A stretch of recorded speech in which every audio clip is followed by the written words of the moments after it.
Revelation 17, Mystery Babylon the Great, the mother of harlots and abominations of the earth. Who is the great whore? Who is the great whore that sitteth upon many waters? She is clothed in purple and scarlet, riding a scarlet-colored beast. A golden cup in her hand, full of abominations.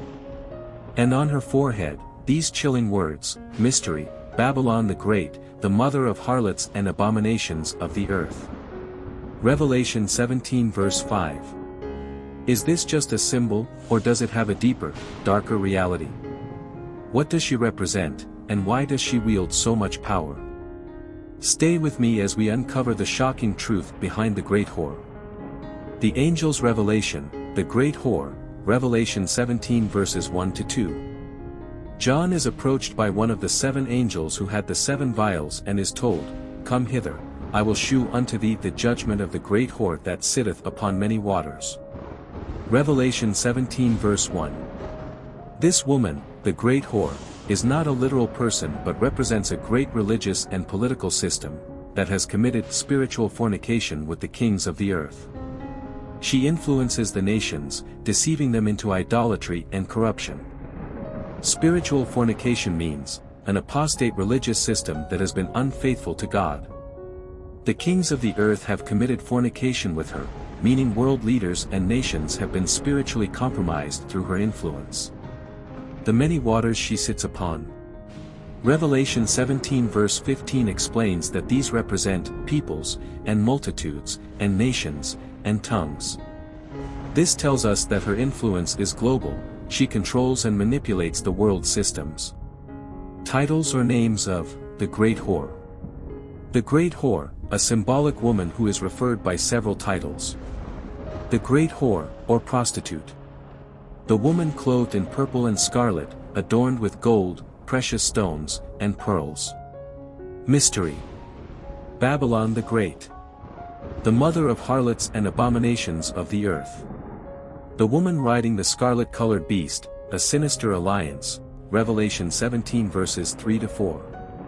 John is carried away in the spirit into the wilderness, where he sees the woman riding a scarlet-colored beast.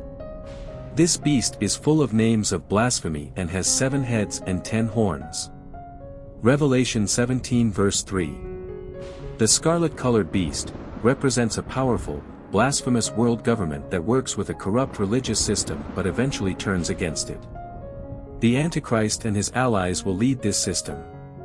The woman is dressed in purple and scarlet, adorned with gold, precious stones, and pearls, symbolizing wealth, power, and religious splendor. But despite her outward grandeur, she holds a golden cup full of abominations and filthiness, indicating corruption and spiritual deception. The color scarlet is associated with sin, wealth, royalty, and bloodshed, Isaiah 1 verse 18, Matthew 27 verse 28. This beast is described as being full of names of blasphemy, showing that it is a rebellious system against God. The beast is similar to the one in Revelation 13, which represents a political empire empowered by Satan. This suggests a connection between the harlot and the Antichrist's political system. The beast has 7 heads and 10 horns, Revelation 17 verse 3. Symbolizing a coalition of kings or kingdoms. Also mirroring the beast in Revelation 13 verse 1 and Daniel 7.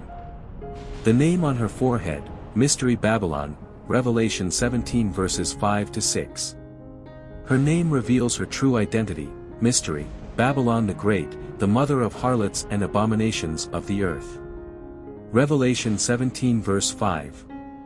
Babylon has always represented rebellion against God, from the Tower of Babel, Genesis 11, to Nebuchadnezzar's empire, Daniel 4.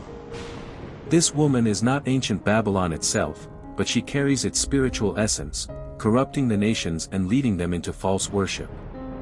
She is drunk with the blood of the saints and martyrs of Jesus, Revelation 17 verse 6, meaning she has been responsible for severe persecution of God's people throughout history. Many believe this represents a religious system that has opposed true Christianity and has been complicit in the deaths of believers. The meaning of the beast, 7 heads and 10 horns, Revelation 17 verses 7 to 14.